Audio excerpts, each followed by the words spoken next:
Eto, putang na mga katupak, ano. Ngayong araw to, maraming magagalit sa atin, maraming masasaktan, pero maraming magkakaroon ng liwanag ang kaisipan. Okay, meron tayong subscribers, 3, nag-send sa atin ng video, no, video ng conditioning ng ibang vlogger.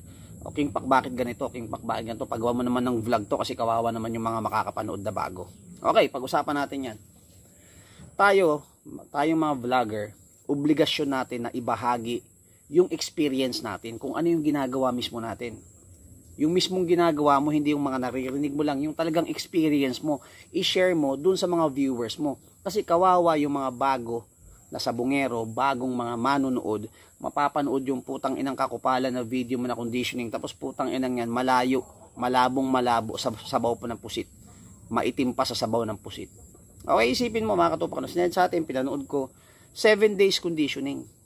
Pang 5 araw, pang 6 na araw, hindi mo papainumin yung manok. Tapos pagdating ng 7 days, good luck. Putang ina, gaano katanga yun? Paki-comment nyo rito, sinong tanga na sabungero na gagawa nun? Sinong vlogger na tanga na gagawa ng ganong conditioning? Pang 6 na araw, pang 5 araw, hindi mo pa iinumin? Laban mo sa 7, pang 7 days, tapos ang sasabihin mo lang, good luck. Good luck talaga. Good luck kung makasugat ka. Good luck kung makalaglag ka ng balahibo, kung ganong conditioning gagawin mo. No, hindi po totoo, isang malaking katarantaduhan yan. Tapos yung magbabahagi ng video na ganon, magbabahagi ng conditioning, putang inang yan, naglaban 1, 2 sa loob ng 15 years. 'Di ba? Sa totoo lang mga katupak, no, ito real talk to. Yung mga vlogger o yung mga nag-share ng mga video o putang ina mga conditioning, kung hindi ka naman lumalaban, ikaw mismo naghahanda, ikaw mismo nagaganto, ganyan-ganyan, wala kang karapatan mag-share ng video ng conditioning kasi kawawa yung mga baguhan na gagayahin yung tinuturo mo na hindi mo naman ina-apply sa sarili mo. Huwag nating pairalin yung kabaklaan natin, yung kaululan natin. Huwag nating pairalin yung kakupalan natin o para makagawa lang tayo ng video para marami lang views. Bro, yung 14,000 views, ilan yung nanood doon na bago? Kawawa naman, no? Pang 7 day, good luck. Wala man lang sinabi na pakainin mo sa umaga ng ganito. Wala man lang sinabi na ito ipakain mo, painumin mo 3 dip lang, 4 na lagok lang sa araw ng laban para control, para hindi bulwak yung dugo. Putang inang yan, di ba? 7 days conditioning, pang 5 days, pang 6 days, huwag papainumin ng kahit ano. Pang 7 days, good luck. Putang inang yan. Turo daw yun ng big time. Turo daw yun ng kakilala na big time na lumalaban. Ngayon, sigurado ko, kung totoo man yung kwento na yun, yung big time na yun, sigurado ko ngayon, nagtutulak na lang ng kariton yun. Nagbabakal bote na lang ngayon yun, dahil sa ganung klaseng conditioning.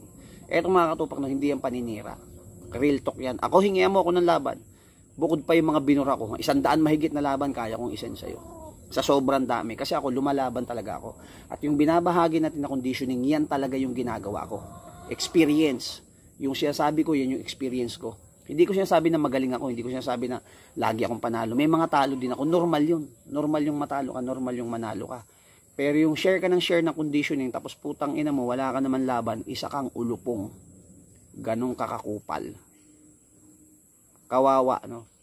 Kawawa yung mga viewers na bago. Yung mga bago lang naman ang kawawa dyan kasi yung mga matatagal na hindi naman susundin yan eh. Pero syempre napakaraming bagong sabungero na kung saan umaasa sila sa atin, no? Na baka may ma-share tayo, baka may maibahagi tayo, baka ganito, baka ganyan. Dapat tayo yung gumagabay sa kanila, hindi yung tayo yung nagliligaw. Nililigaw mo eh. Isa kang malaking tanga sa totoo lang. Isa kang malaking kupal. No?